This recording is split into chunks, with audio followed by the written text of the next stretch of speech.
Hi friends, welcome to upper study. देखिए, series चल रहा है वार्षिकांक 2024 झारखंड करंट अफेयर्स का। लगभग ये जो है बुक समाप्त ही होने वाला है। एक दो वीडियो और आएगा, समाप्त हो जाएगा। और इस वीडियो में हम क्या कराएंगे? झारखंड का बजट कराएंगे और झारखंड का आर्थिक सर्वेक्षण कराएंगे। इसके पहले हम एमसीक्यू करा चुके हैं, झारखंड का बजट का और झारखंड आर्थिक सर्वेक्षण का। उसको देखें ना तो जाके देख सकते हैं। अच्छा इंपॉर्टेंट क्वेश्चन उसमें लिया गया था, कम ही क्वेश्चन था लेकिन महत्वपूर्ण था।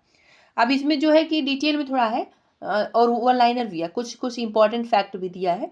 तो बॉक्स बना के तो उसको आप लोग देखना जरूरी है, क्योंकि इसमें से क्या पता प्रश्न आ जाए।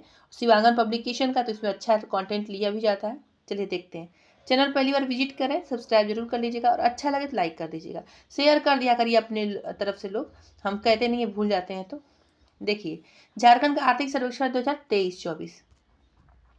अब इसको इंपॉर्टेंट है, चार्ट देखिएगा। सकल राज्य घरेलू उत्पाद यानी जीएसडीपी में वृद्धि दर स्थिर मूल्य पर कितना है? ये देखिए, हमको ये सब नहीं देखना है। कितना देखना है? ये 2022-23 का देखना है और 23-24 का देखना है। आप लोग को देखना हो तो वीडियो रोक के देख सकते हैं। तो देखिए, 2022-23 में कितना था जीएसडीपी? स्थिर मूल्य पे बताना है तो 6.76% था। और अगर बात करें तो 2023-24 में कितना था तो 7.01%। 2023-24 में ज़्यादातर यही पूछा जाएगा आप लोग से। अगर पूछा जाए टफ बनाने के लिए तो इसे कंपेयर करके पूछ सकता है। चलिए नेक्स्ट देखते हैं। अब आते हैं इसके डिटेल में। झारखंड विधानसभा में वित्त मंत्री डॉक्टर रामेश्वर उरांव ने वित्तीय वर्ष 2023-24 की आर्थिक सर्वेक्षण रिपोर्ट 26 फरवरी 2024 को पेश किया। देखिए, वनडे एग्जाम में क्या पूछेगा, कब पेश किया और किसने पेश किया। और जेपीएससी में पूछेगा कि हो सके तो पूछ सकता है, लेकिन इतना इजी प्रश्न नहीं पूछेगा। जेपीएससी में पूछेगा कि किसने पेश किया। ठीक है, तो झारखंड विधानसभा में वित्त मंत्री डॉक्टर रामेश्वर उरांव ने वित्तीय वर्ष 2023-24 में आर्थिक सर्वेक्षण रिपोर्ट 26 फरवरी 2024 को पेश किया। इस रिपोर्ट में जो है दावा किया गया है कि राज्य की विकास की गति तेज हुई है, प्रति व्यक्ति आय में वृद्धि हुई है, बेरोजगारी दर राष्ट्रीय औसत को मुकाबले कम हुई है तथा बेरोजगारी दर में भारी गिरावट आई है। इसमें दावा किया गया है शिक्षा, स्वास्थ्य सहित नागरिक सुविधाओं से जुड़े क्षेत्रों में भी अपेक्षित प्रगति हुई है। इसमें बताया गया है रिपोर्ट में। अब नेक्स्ट इसमें दिया है कि कोविड में लॉकडाउन के कुप्रभाव से उबरा झारखंड। तो इसमें क्या है, आर्थिक सर्वेक्षण रिपोर्ट में कहा गया है कि कोविड-19 और लॉकडाउन की वजह से राज्य की विकास दर प्रभावित हुई थी। हाँ, तो हुई थी, सबकी हुई थी, लेकिन राज्य इसके कुप्रभाव से उबर चुका है। वित्तीय वर्ष 2020-21 से 2022-23 के बीच राज्य के सकल घरेलू उत्पाद यानी जीएसडीपी में औसतन 8.8% यानी 8.8% की दर से वार्षिक वृद्धि हुई है। ये परसेंटेज जरूर याद रखिएगा, पूछा जा सकता है। नेक्स्ट दिया कि आर्थिक सर्वेक्षण में विकास दर 7.1% रहने का अनुमान है। ये महत्वपूर्ण हेडिंग याद रखिएगा। आर्थिक सर्वेक्षण में विकास दर कितना रहने का अनुमान है तो 7.1% रहने का अनुमान है। वित्तीय वर्ष 2023-24 में इसके 7.1% यानी वर्तमान मूल्य पर 8.7% रहने का अनुमान किया गया है। वर्तमान मूल्य पूछे तो 8.7%, और अगर पूछे कि वित्तीय वर्ष 2023-24 में कितना रहने का अनुमान है तो 7.1%। आर्थिक सर्वेक्षण रिपोर्ट में अगले वित्तीय वर्ष 2024-25 में राज्य की आर्थिक विकास दर 7.7% यानी वर्तमान मूल्य पर 9.8% रहने का अनुमान है। जैसे अभी ऊपर बताएं वैसे याद रखना है। रिपोर्ट में पिछले 12 वित्तीय वर्षों में यानी वित्तीय वर्ष 2011-12 से 2022-23 के मध्य बताया जा रहा है। तो रिपोर्ट में पिछले 12 वित्तीय वर्षों के दौरान राज्य की विकास दर का देश की विकास दर से अधिक रहने का दावा किया गया है। देश के जीडीपी में झारखंड का योगदान 1.6% से बढ़कर 1.63% जो है हो गया है। अभी पूछा जा सकता है कितने प्रतिशत से बढ़ा है और कितना प्रतिशत हुआ है। ठीक है, तो इसका डिटेल बताया गया कि वित्तीय वर्ष 2020-21 में देश के सकल घरेलू उत्पाद यानी जीडीपी में झारखंड का योगदान 1.6% था, जो 2021-22 में बढ़कर 1.6% हो गया है। लेकिन 2022-23 में इस मामूली गिरावट जो आई है इसकी, और देश के विकास में झारखंड का जो है योगदान 1.6% रहा। अब ये पूछेगा कि देश में कितना प्रतिशत रहा तो 1.62% रहा है। ये देखिए, डेटा याद रखिएगा। जिसको नहीं मालूम हो क्या याद करना है, कुछ लोग को नहीं मालूम होता है तो हम बता दें, पहले हेडिंग याद कर लीजिएगा। उसके बाद अभी बताए हैं जो इसका योगदान याद कर लेगा और ये याद रखिएगा, ठीक है। ज़्यादा कहानी इसमें पढ़ना भी नहीं है। राज्य की आय की बात करें तो वर्ष 2011-12 में स्थिर मूल्य पर राज्य की आय जो है 1.5 लाख करोड़ रुपए थी, जो 2022-23 में बढ़कर स्थिर मूल्य पर 2.6 लाख करोड़ रुपए तथा चालू मूल्य पर 3.9 लाख करोड़ रुपए हो गई। 2024-25 राज्य की आय स्थिर मूल्य पर करीब 3 लाख करोड़ रुपए तथा चालू मूल्य पर 4.7 लाख करोड़ रुपए होने का अनुमान है। देखिए ये जो है परसेंटेज पूछा जाता है, लेकिन आप लोग को अगर दिया गया है कि कितना था कितना हुआ है तो स्थिर मूल्य पर पूछे प्रश्न में तब तो आप लोग ये आंसर बताएंगे, ठीक है, ध्यान रखिएगा। अब आते हैं नेक्स्ट, राज्य में प्रति व्यक्ति आय। तो इसमें है आर्थिक सर्वेक्षण रिपोर्ट में राज्य में प्रति व्यक्ति आय की चर्चा करते हुए यह कहा गया है कि यहाँ प्रति व्यक्ति आमदनी में लगातार वृद्धि हो रही है। राज्य गठन के समय झारखंड प्रति व्यक्ति आय के मामले में देश के 28 राज्यों की सूची में 26वें पायदान पर था। 2021-22 में यह 25वें पायदान पर था। झारखंड में प्रति व्यक्ति आय जो है 91,874 रुपए है। अब ये देखिए ये इंपॉर्टेंट है, ये डेटा याद रखिएगा, आता भी है ये, और ये 26वें पायदान पे था, आप कब हो गए और इसके बाद कितने में पहुंच गया है तो 25वें पायदान पर झारखंड में पहुंचा है। तो ये इतना डेटा याद रखिएगा इसमें। चलिए नेक्स्ट देखते हैं। वित्तीय वर्ष 2021-22 में वर्तमान मूल्य पर प्रति व्यक्ति आय 84,095 रुपया थी। वित्तीय वर्ष 2022-23 में यह बढ़कर 91,874 रुपये हुई है और वित्तीय वर्ष 2023-24 में यह बढ़कर हुई है 98,649 रुपये। राज्य में जारी विकास दर के आलोक में सरकार ने अगले वित्तीय वर्ष 2024-25 में प्रति व्यक्ति आय बढ़कर 1,07,027 रुपये होने का अनुमान किया है। नेक्स्ट देखिए, अनुमान वाला ज़्यादा नहीं पूछा जाता है, लेकिन ये याद रखिएगा थोड़ा सा, क्या पता पूछ लिया जाए, ऐसा प्रश्न बनता है बीपीएससी की परीक्षाओं में। झारखंड के लोगों की आय 10 साल में 207% बढ़ी है। सेंट्रल टैक्स में राज्य की हिस्सेदारी कम हुई। अब ये देखिए, तो राज्य का कर राजस्व बढ़ा है, लेकिन केंद्रीय करों में राज्य की हिस्सेदारी कम हुई है। रिपोर्ट में राज्य के राजस्व की चर्चा करते हुए कहा गया है कि 2016-17 से 2022-23 के बीच राज्य के कर राजस्व में औसतन 11.1% की वृद्धि हुई है। ये वृद्धि याद करिएगा, इंपॉर्टेंट है, पूछा जाता है। नेक्स्ट देखिए, झारखंड में टैक्स का मुख्य स्रोत वाणिज्य कर है। ये याद रखिएगा क्या है, तो झारखंड में जो टैक्स का मुख्य स्रोत क्या है तो वाणिज्य कर है। तो राज्य के कर राजस्व में वाणिज्य कर भी हिस्सेदारी कितना है 80% रहती थी। हालांकि अब इसकी हिस्सेदारी कम हुई है, अब यह 70% तक है। वित्तीय वर्ष 2016-17 से 2022-23 के बीच राज्य के कर राजस्व में वृद्धि हुई है, लेकिन उस अवधि में केंद्रीय करों में राज्य की हिस्सेदारी कम हुई है। अब देखते हैं, ये तो हो गया। अब ये देखिए जो बॉक्स में दिया है बहुत ही महत्वपूर्ण है। झारखंड की आर्थिक स्थिति और आर्थिक सर्वेक्षण एक दृष्टि में देखना है, इसको देखते हैं। महत्वपूर्ण एक तरह से इसको जो जो बोलेंगे वो ध्यान रखिए, क्योंकि आया हुआ प्रश्न है, प्रीवियस में ऐसा ही प्रश्न बनता है। तो देखिए,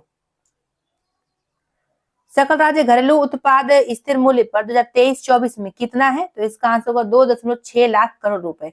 अगर लाख में पूछा जाए लाख करोड़ में तो 2.6 लाख करोड़ रुपए है सकल राज्य घरेलू उत्पाद स्थिर मूल्य पर। 23-24 का बात कर रहा है।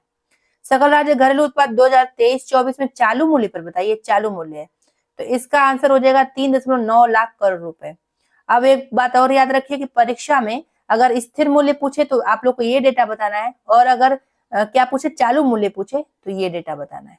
कंफ्यूज नहीं होना है। एक दो लोग इसमें मैसेज किए थे, मैम बता दीजिएगा अच्छे से डिटेल में, क्योंकि यहाँ से प्रश्न आता है, सबको मालूम है यहाँ से प्रश्न आता है।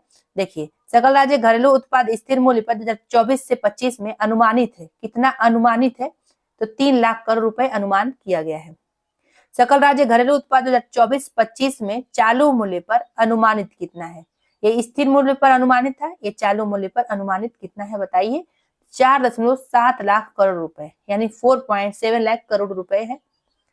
अब देश के जीडीपी में झारखंड का योगदान 2022-23 में स्थिर मूल्य पर कितना रहा बताइए, तो इसका होगा 1.62%, यानी 1.62% रहा है। ये महत्वपूर्ण है, याद रखिएगा, ये आ सकता है।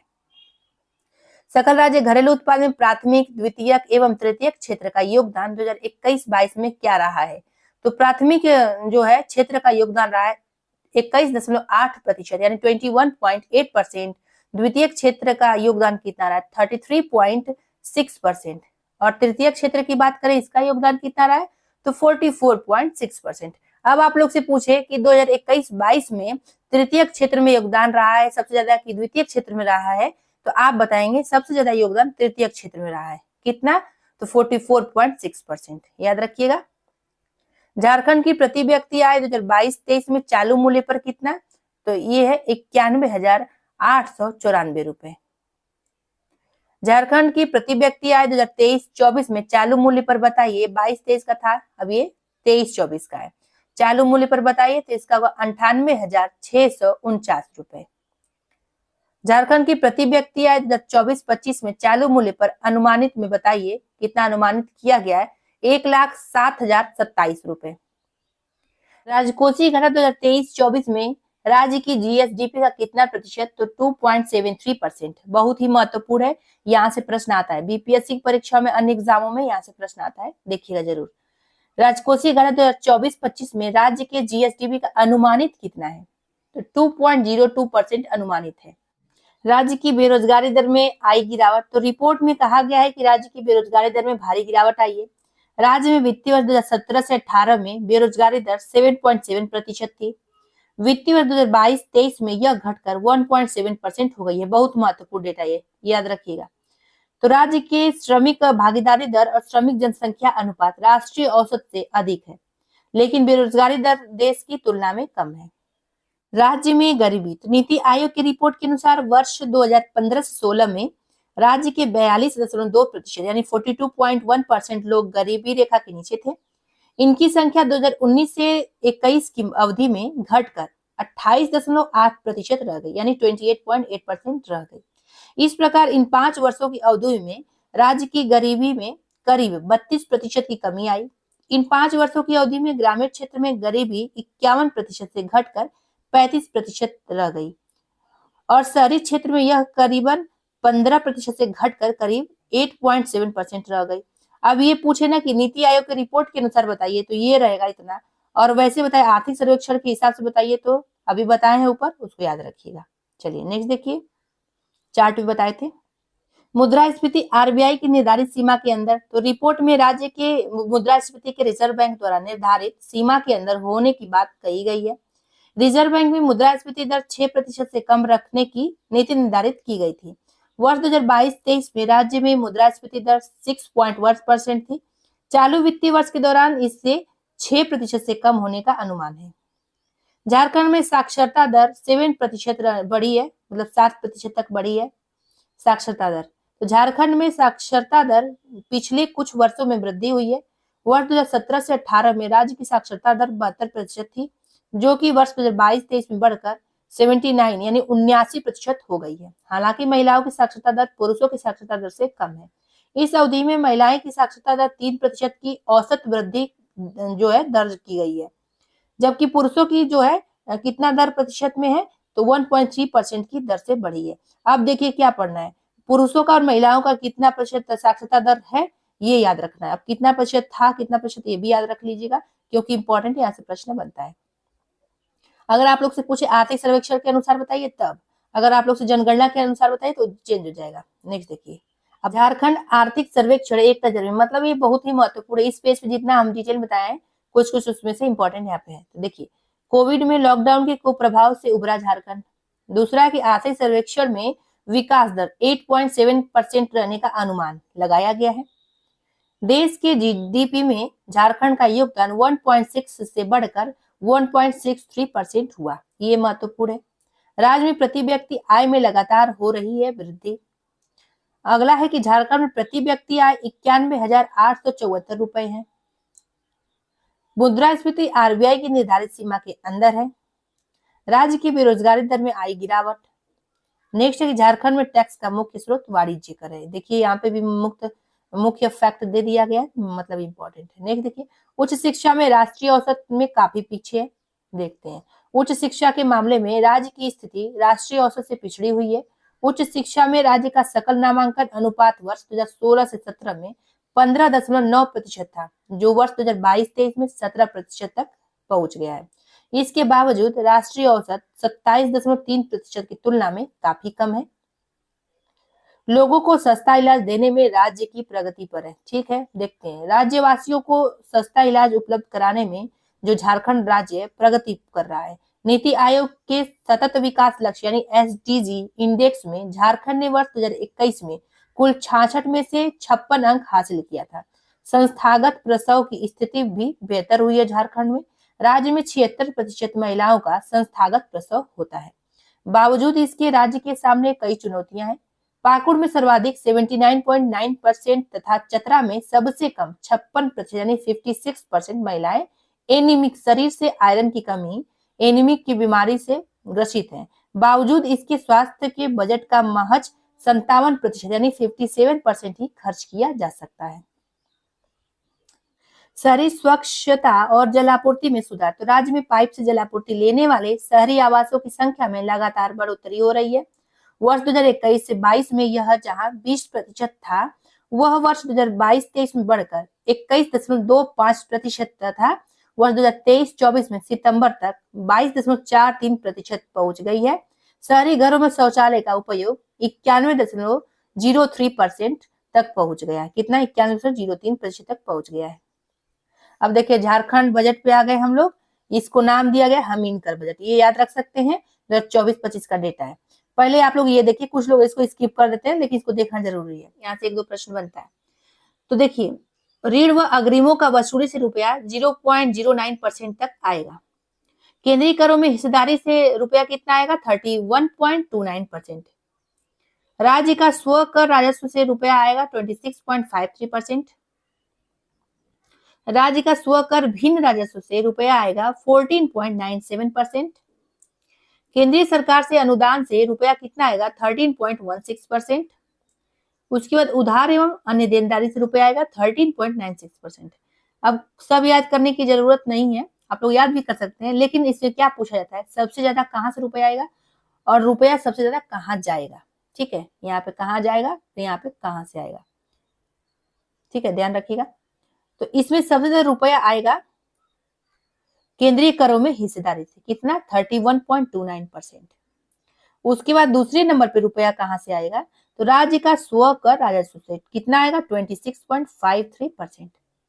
अब अगर तीसरे नंबर पर बात करें कि रुपया कहां से आएगा सबसे ज्यादा, तीसरे नंबर पे राज्य का स्व कर भिन्न राजस्व से कितना? 14.97%। बस इतना ही याद रखना जरूरी है इस वाले चार्ट में। अब आते हैं नेक्स्ट पे, कहाँ लिखा है रुपया कहाँ जाएगा। तो देखिए, भू राजस्व, श्रम, पर्यटन व अन्य क्षेत्र में रुपया जाएगा 7.84%। शिक्षा के क्षेत्र में जाएगा 11.42%। पंचायत सहित ग्रामीण विकास के लिए रुपया जाएगा 14.35%। सड़क और परिवहन के क्षेत्र में रुपया जाएगा 5.19%। ऊर्जा के क्षेत्र में रुपया जाएगा 7.28%। पेंशन के क्षेत्र में रुपया जाएगा 6.78%। कृषि सहित जल संसाधन और संबद्ध क्षेत्र में रुपया जाएगा 5.31%। कल्याण और समाज कल्याण में रुपया जाएगा 8.96%। पुलिस और आपदा प्रबंधन में रुपया जाएगा 7.39%। ये जेपीएससी वाले लोग याद रखेंगे। शहरी विकास और भवन निर्माण में रुपया जाएगा 2.66%। ब्याज में रुपया जाएगा 5.47%। ऋण का पुनर्भुगतान में रुपया जाएगा 7.05%। स्वास्थ्य और पेयजल में क्षेत्र में कितना जाएगा? 9.24% जाएगा रुपया। अब आते हैं झारखंड बजट, आंकड़ों में बताना है, ये किस में बताना है? तो ये अनुमानित बजट है, करोड़ रुपए में, करोड़ में बताना है। तो एक तरफ स्रोत दिया है, तो राजस्व प्राप्तियां स्रोत है, तो इससे कितना अनुमान लगाया गया है? 1,10,810.00। ठीक है, करोड़ रुपए में इसका अनुमान लगाया गया है।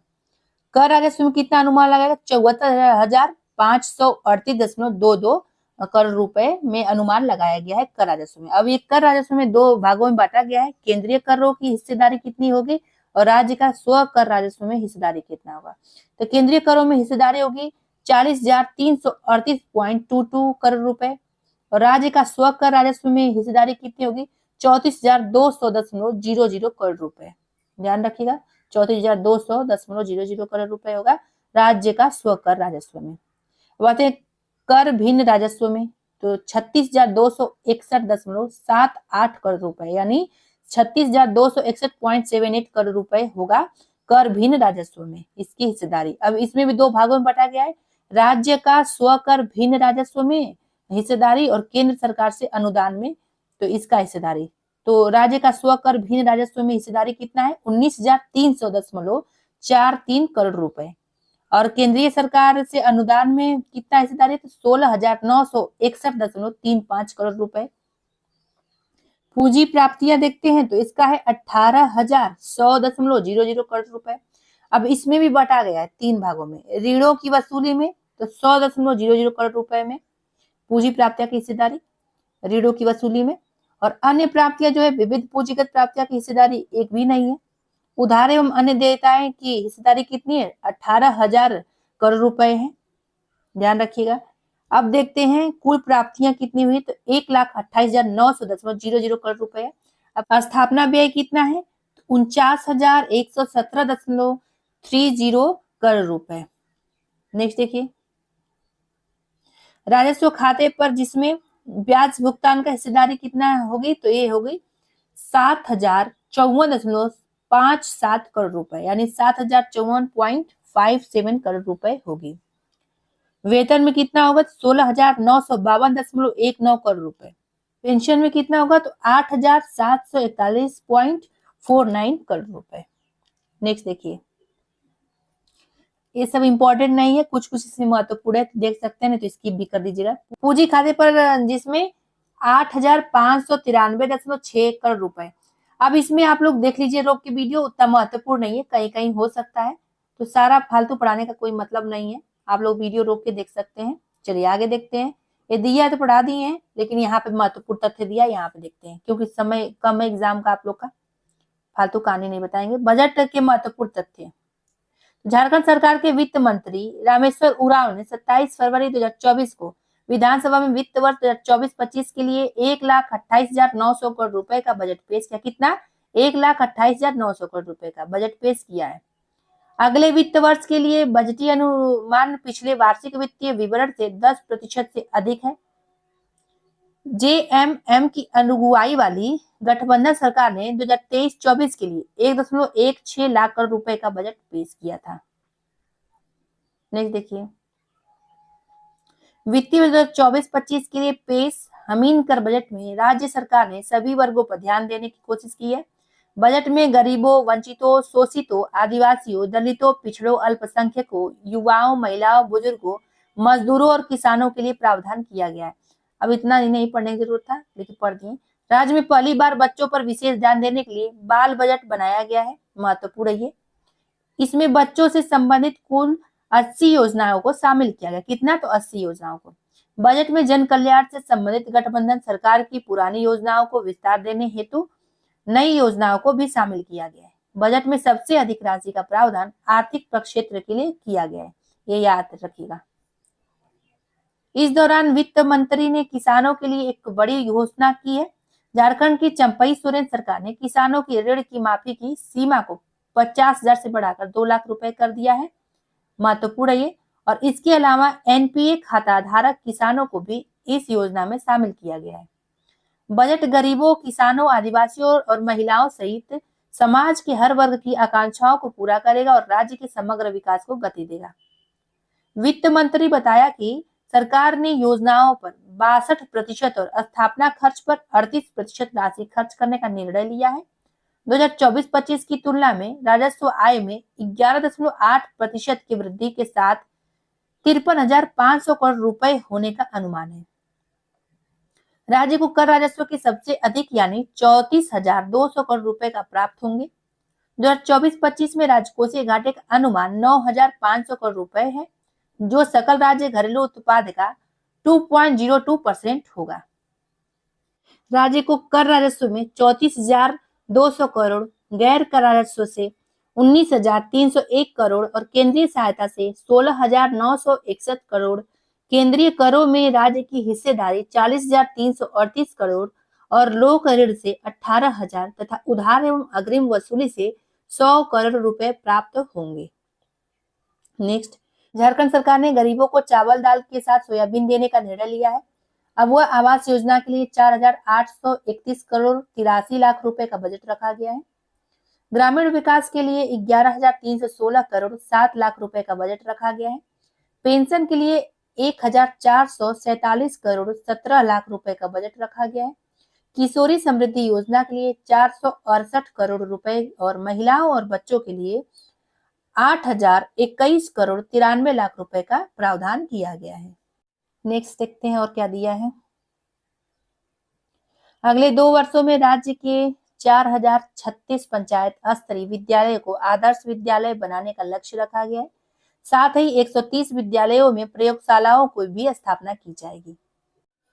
सरकार 2,500 आंगनबाड़ी केंद्र के भवन का निर्माण करेगी। बजट में झारखंड के 6 बड़े शहरों में पलास मार्ट निर्माण का प्रस्ताव दिया गया है। पेंशन मद में 1,447 करोड़ 17 लाख का बजट का प्रावधान किया गया है।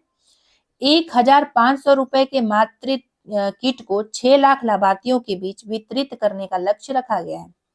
इस किट में मच्छरदानी, जच्चा एवं बच्चा के लिए पोशाक, तेल, साबुन, बाल्टी, मग व 90 करोड़ रुपए का प्रावधान है।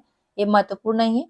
अब वह आवास के लिए बजट में 4,831 करोड़ का प्रावधान किया गया है। पीएम फसल बीमा के लिए 50 करोड़ का बजट पेश किया गया है।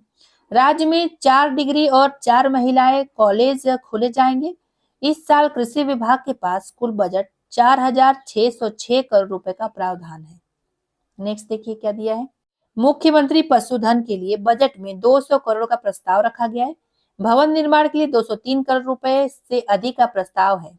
गंगा की सहायक नदी दामोदर को नमामि गंगे योजना में शामिल किया गया। सीवेज ट्रीटमेंट प्लांट के लिए 310 करोड़ 11 लाख का प्रावधान है। रामगढ़ में एसटीपी का निर्माण शुरू किया गया है, जिसे मार्च 2026 तक पूरा करने का लक्ष्य याद रखिएगा। स्थापना मद में 38% राशि खर्च की जाएगी। दुमका और बोकारो एयरपोर्ट से जल्द हवाई सेवा शुरू की जाएगी। इसके लिए बजट में 112 करोड़ 93 लाख का प्रस्ताव रखा गया। राज्य में पूंजी का निवेश बढ़ाने के लिए नई औद्योगिक नीति बनी है। औद्योगिक विकास के लिए 435 करोड़ रुपए का प्रस्ताव रखा गया है। सरकार 20,000 करोड़ से अधिक का निवेश आकर्षित करेगी, जिससे 1 लाख को रोजगार मिलेगा और 19 लाख से ज्यादा लोगों को 100 यूनिट मुफ्त बिजली का लाभ मिल रहा है। लक्ष्य निर्बाध बिजली की आपूर्ति करना है। अब हर महीने 125 यूनिट फ्री बिजली दी जाएगी। नेक्स्ट, अब लोगों को दाल चावल के साथ सोया बड़ी भी मिलेगा। राशन दुकानदारों का कमीशन 100 रुपए प्रति क्विंटल से बढ़ाकर कितना 150 रुपए प्रति क्विंटल कर दिया गया है। नगर विकास आवास के लिए 4,029 करोड़ का बजट प्रस्तावित है। बजट में पथ निर्माण के लिए 6,098 करोड़ रुपए का प्रावधान।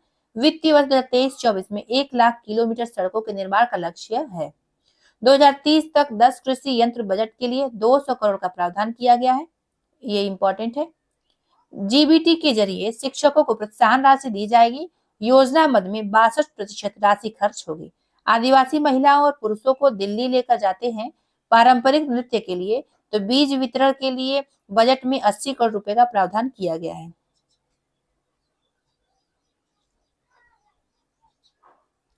बाल बजट देखते हैं तो बाल बजट 2024-25 की कुल 216 योजनाओं में से बच्चे से संबंधित लगभग 80 योजनाओं के आधार पर बाल बजट तैयार किया गया है, जिसमें 8,866.69 करोड़ रुपए की राशि उपलब्ध की गई है।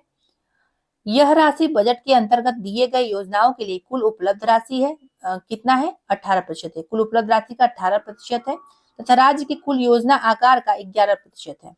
इसके तहत बच्चे के स्वास्थ्य, शिक्षा, पोषण, बाल संरक्षण और कल्याण व बाल विकास पर व सुरक्षा जैसी व्यवस्थाएं सुनिश्चित की जाएगी।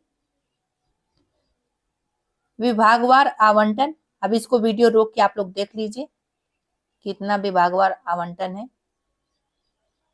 देखिए, हर आंगनवाड़ी को मिलेगा भवन, तो हर आंगनवाड़ी का अपना भवन हो, इसे सरकार सुनिश्चित करेगी। गर्भवती महिलाओं के लिए किट 6 लाख महिलाओं को उपलब्ध कराया जाएगा। बालिकाओं और किशोरियों को सावित्रीबाई फुले योजना के तहत 2,500 रुपए दिए जाएंगे। ये महत्वपूर्ण है, कितने दिए जाएंगे पूछा जा सकता है। नेक्स्ट, ये पंचायती राज कर्मियों की आय में वृद्धि होगी। तो पंचायती राज के अंतर्गत आने वाले निर्वाचित जनप्रतिनिधियों जैसे जिला परिषद अध्यक्ष, उपाध्यक्ष, प्रमुख, उप प्रमुख, मुखिया, उप मुखिया, जिला परिषद सदस्य, पंचायत समिति सदस्य व ग्राम पंचायत सदस्यों का मानदेय 12 साल बाद बढ़ेगा। 19 नए महाविद्यालयों के बारे में देखते हैं। तो राज्य सरकार ने राज्य में 19 नए महाविद्यालय जो कि 15 डिग्री महाविद्यालय तथा 4 महिला महाविद्यालय स्थापित करने का निर्णय लिया गया है। 4 नए महिला महाविद्यालय बनाने से राज्य में प्रत्येक जिला सरकारी महिला महाविद्यालय से आच्छादित हो जाएगा। युवाओं के लिए क्या किया गया? तो प्रशिक्षित बेरोजगारों को रोजगार भत्ता दिया जाएगा और युवा खिलाड़ियों को मंच देने के लिए ग्राम व प्रखंड स्तर पर खेल क्लबों का गठन व प्रतियोगिताएं आयोजित की जाएंगी। स्टार्टअप, आईटी, डेटा सेंटर एवं बीपीओ इन्वेस्टमेंट प्रमोशन के लिए पॉलिसी बनाया गया। शिक्षा के लिए देखते हैं तो प्री व पोस्ट मैट्रिक छात्रवृत्ति की राशि में 3 गुना वृद्धि की गई है। बहुभाषी शिक्षण व्यवस्था के तहत मुंडारी, कुडुख, हो, खड़िया, संथाली, बांग्ला व उड़िया की पाठ्य पुस्तकों का वितरण किया जाएगा। तकनीकी संस्थानों में स्नातक और डिप्लोमा के छात्रों को क्रमशः 30,000 व 15,000 रुपए प्रति वर्ष की दर से आर्थिक सहायता प्रावधान है इसका। और बीआईटी सिंदरी में स्टेट टेक्नोलॉजी पार्क स्थापित किया जाएगा। कहाँ किया जाएगा? इंपॉर्टेंट है। और 7 जिलों में 1000 स्कूलों में मातृभाषा आधारित शिक्षा दी जाएगी। कहाँ किस योजना पर काम होगा तो देखते हैं। जलापूर्ति योजना तो जामताड़ा, गुमला, हरिहरगंज, छतरपुर, लोहरदगा, श्री वंशीधर नगर जो कि गढ़वा में है, तो जलापूर्ति योजना का यहाँ पे कार्य होगा। सीवरेज ट्रीटमेंट प्लांट का कार्य होगा बोकारो यानी फुसरो, बोकारो के फुसरो में, रामगढ़ व धनबाद में। शहरी जलापूर्ति योजना का कार्य होगा चाकुलिया जो कि पश्चिमी सिंहभूम में, और चतरा, मंझियाव और कहाँ पे? कोडरमा, दुमका व देवघर में। मेगा लिफ्ट सिंचाई योजना कार्य होगा पीरटांड में, मेगा लिफ्ट सिंचाई योजना लगेगी। मॉडल सिटी सेंटर तो गिरिडीह में मॉडल सिटी सेंटर बनेगा, इंपॉर्टेंट है। सिंचाई योजना का कार्य कहाँ होगा? हजारीबाग में बराकर नदी पर सिंचाई योजना बनेगी। भूमिगत पाइपलाइन का कार्य होगा पूर्वी सिंहभूम के पटमदा में भूमिगत पाइपलाइन की सुविधा मिलेगी। स्टेट टेक्नोलॉजी पार्क तो धनबाद के सिंदरी में स्टेट टेक्नोलॉजी पार्क बनेगा, महत्वपूर्ण है। मनोचिकित्सा केंद्र कहाँ पे? तो पलामू, चाईबासा व दुमका में मनोचिकित्सा केंद्र खुलेगा। मेडिकल कॉलेज व मेडिको सिटी कहाँ खुलेगा? तो रांची में मेडिकल कॉलेज व मेडिको सिटी बनेगा। फ्लाईओवर इन रिंग रोड एवं बिरसा मुंडा हवाई अड्डा तो रांची में सजानंद चौक से जज कॉलोनी तक फ्लाईओवर बनेगा। रांची में करमटोली से साइंस सिटी तक फ्लाईओवर बनाया जाएगा और इनर रिंग रोड का काम तेज होगा। बिरसा मुंडा हवाई अड्डे का विस्तारीकरण होगा। बोकारो हवाई अड्डे से उड़ान शुरू कराई जाएगी। गिरिडीह में बोडो हवाई अड्डे के रनवे बनेंगे। पलामू में तो पाइपलाइन से सिंचाई योजना पर 456.63 करोड़ मिलेगा, विस्तार किया जाएगा। सरकार की नई घोषणाएं दिया गया, एक नजर में इसको देखते हैं। एनपीए खाता धारक किसानों को भी कर्ज माफी योजनाओं का लाभ मिलेगा। 3.5 लाख लोगों को अबुआ आवास दिया जाएगा। कितने लोगों को दिया जाएगा? महत्वपूर्ण है। नेक्स्ट देखिए, पीरटांड मेगा लिफ्ट सिंचाई योजना व पटमदा लिफ्ट सिंचाई योजना का क्रियान्वयन होगा। पलामू में भूमिगत पाइपलाइन से पेयजल और सिंचाई सुविधा दी जाएगी।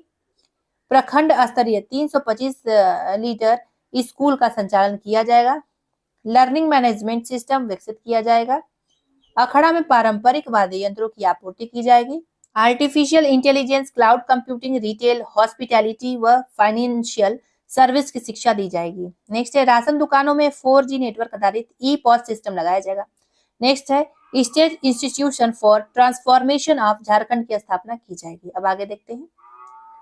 मुख्यमंत्री सर्वजन पेंशन योजना महत्वपूर्ण है। ये योजना कुछ इसमें इंपॉर्टेंट है। देखिए, इस योजना के अंतर्गत 60 वर्ष की उम्र के व्यक्ति आच्छादित किए गए हैं, किंतु निःशक्त व्यक्तियों, आदिम जनजातियों के व्यक्तियों, निराश्रित महिलाओं, HIV एड्स से ग्रसित व्यक्तियों एवं ट्रांसजेंडरों, तृतीय लिंग व्यक्तियों के साथ साथ 50 वर्ष की आयु पूरी करने वाले, आर्थिक रूप से कमजोर सभी महिलाओं तथा अनुसूचित जनजाति, अनुसूचित जाति के सभी व्यक्तियों को पेंशन का लाभ दिया जा रहा है, जिसके लिए वित्तीय वर्ष 2024-25 में कुल 3,107 करोड़ 40 लाख रुपए का बजटीय प्रावधान किया जा रहा है। इसके अंतर्गत लगभग 23,50,000 लाभार्थी आच्छादित होंगे। इंदिरा गांधी राष्ट्रीय वृद्धावस्था पेंशन योजना, इंदिरा गांधी राष्ट्रीय विधवा पेंशन योजना एवं इंदिरा गांधी राष्ट्रीय दिव्यांग पेंशन योजना के मद में वित्तीय वर्ष 2024-25 में कुल कितना है? 1447.17 करोड़ रुपए का बजटीय प्रावधान किया जा रहा है, जिसमें लगभग कितना, तो 12 लाख जो है लोगों को पेंशन दिया जाएगा। कितने लोगों को? 12 लाख लोगों को। झारखंड की अर्थव्यवस्था का आकार देखते हैं तो झारखंड को 2030 तक 10 ट्रिलियन रुपए की अर्थव्यवस्था बनाने का लक्ष्य रखा गया। महत्वपूर्ण है ये लक्ष्य, याद रखिएगा। मौजूदा कीमतों पर झारखंड का जीएसडीपी वित्तीय वर्ष 2022-23 में लगभग 4 ट्रिलियन यानी कि 3,93,722 करोड़ रुपए रहा है। सरकार का प्रयास होगा कि वित्तीय वर्ष 2029-30 तक इसे 10 ट्रिलियन यानी कि 10 लाख करोड़ रुपए का बनाया जाए। इसके वर्ष 2023-24 और 2029-30 के बीच प्रति वर्ष 14.2% की औसत वृद्धि सुनिश्चित करके हासिल किया जा सकता है। यह विकास समावेशी और टिकाऊ दोनों होगा।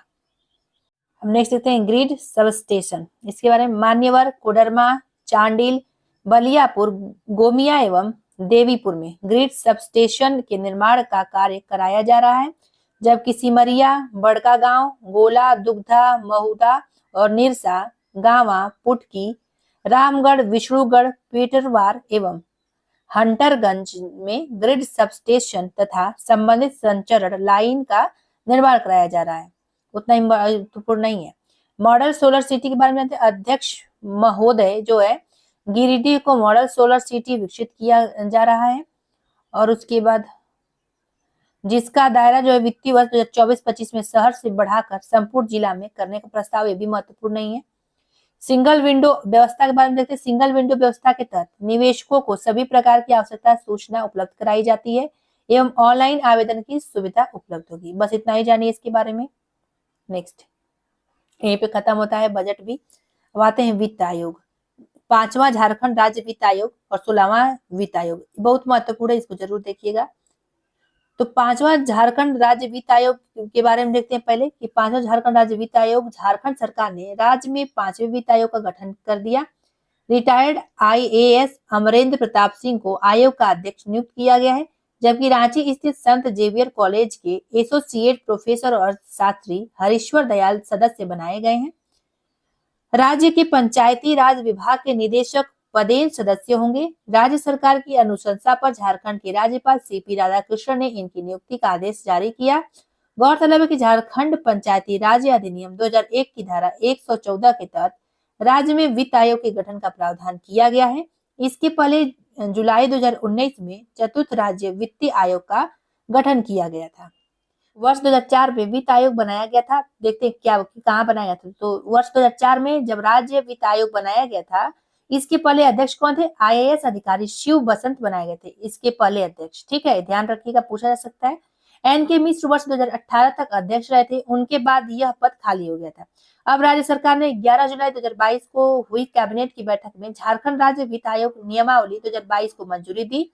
9 जुलाई 2022 को डॉक्टर नितिन मदन कुलकर्णी को बतौर अध्यक्ष पदस्थापित किया गया, लेकिन यह विवादों से घिरा था पद। राज्य वित्त आयोग के गठन एवं कार्य देखते हैं, ये महत्वपूर्ण यहाँ से प्रश्न आता है, पॉलिटी का प्रश्न है। तो भारतीय संविधान के अनुच्छेद 243 तथा 243 में आयोग के गठन के लिए दी गई व्यवस्था के अनुसार राज्य वित्त आयोग का गठन प्रत्येक 5 वर्ष पर संबंधित राज्य के राज्यपाल द्वारा किया जाता है। राज्य वित्त आयोग का प्रमुख कार्य पंचायतों तथा नगर पालिकाओं की वित्तीय स्थिति की समीक्षा करना है। राज्य वित्त आयोग में सामान्यतः अध्यक्ष, सदस्य, सचिव तथा अन्य सदस्य शामिल होते हैं। राज्य वित्त आयोग को केंद्र सरकार द्वारा निर्धारित वित्त आयोग की सिफारिशों के अनुरूप अनुदान प्राप्त होता है। यह राज्य की संचित निधि से राज्य में विभिन्न पंचायती राज संस्थाओं और नगर निकायों को धन आवंटन का कार्य करता है। वित्तीय मुद्दों से के संबंध में बात करें तो राज्य और केंद्रीय सरकारों के बीच एक मध्यस्थ के रूप में कार्य करता है। राज्य सरकार द्वारा कर, फीस, टोल के रूप में वसूली की गई निधि को राज्य के विभिन्न नगर निकायों तथा पंचायती राज संस्थाओं के बीच वितरित करता है। 16वां वित्त आयोग के बारे में देखते हैं कि 16वां वित्त आयोग जो है, सरकार ने 16 वित्त आयोग का गठन किया। नीति आयोग के पूर्व उपाध्यक्ष और कोलंबिया विश्वविद्यालय के प्रोफेसर डॉक्टर अरविंद पनगड़िया इसके अध्यक्ष होंगे। सरकार ने राष्ट्रपति के अनुमोदन से संविधान के अनुच्छेद 280 के प्रथम के अनुसरण में 16वें वित्त आयोग का गठन किया। महत्वपूर्ण है ये। 16वें वित्त आयोग के सदस्यों को अलग से अधिसूचित किया जाएगा। ऋत्विक रंजन पांडे को आयोग का सचिव नियुक्त किया गया है। 16वें वित्त आयोग से अनुरोध किया गया है कि वह 1 अप्रैल 2026 से शुरू होने वाले 5 वर्षों की अवधि को कवर करते हुए 31 अक्टूबर 2025 तक अपनी रिपोर्ट उपलब्ध कराए। 16वां वित्त आयोग निम्नलिखित विषयों के संबंध में सिफारिशें करेगा। किसके किसके बारे में देखिए, संघ राज्यों के बीच करों के निवल आय का वितरण, और जो संविधान के अध्याय पहले के भाग 12 के अधीन उनके बीच विभाजित किया जाना है या किया जा सकता है, और ऐसी आय के संबंधित शेयरों के राज्यों के बीच आवंटन करेगा। दूसरा है कि वे सिद्धांत जो भारत की संचित निधि में से राज्यों के राजस्व को सहायता अनुदान को नियंत्रित करे, और संविधान के अनुच्छेद 275 के अधीन राज्यों को उनके राजस्व के सहायता अनुदान के रूप में उस अनुच्छेद के खंड पहले के प्रावधानों में विनिर्दिष्ट प्रयोजनों के अलावा अन्य प्रयोजनों के लिए भुगतान की जाने वाली राशि। और तीसरा है कि राज्य के वित्त आयोग द्वारा की गई सिफारिशें के आधार पर राज्य में पंचायतों और नगरपालिकाओं के संसाधनों को संपूरित करने के लिए राज्य की संचित निधि में वृद्धि करने के लिए आवश्यक उपाय। तो फ्रेंड्स, यहाँ पे वीडियो समाप्त होता है। देखिए, इसमें सब इंपॉर्टेंट नहीं रहता, लेकिन दिया है तो पढ़ाना जरूरी रहता है, नहीं तो कुछ लोग बोलेंगे पढ़ा नहीं रहे हैं। तो इसमें कुछ कुछ है जो डेटा इंपॉर्टेंट है, उसको याद रखिएगा। सारा कहानी पढ़ने की जरूरत नहीं है, स्किप भी कर सकते हैं। तो चलिए फिर मिलते हैं अगले वीडियो में। बस 1-2 वीडियो और आएगा, पूरा बुक कंप्लीट हो जाएगा। और इसके पहले हम करा चुके हैं, केवल अपडेट वाला करा रहे हैं। तो जो पहले कराए हैं ईयरली में, तो उसको जाके जरूर देखिएगा, उसी में ज्यादा प्रश्न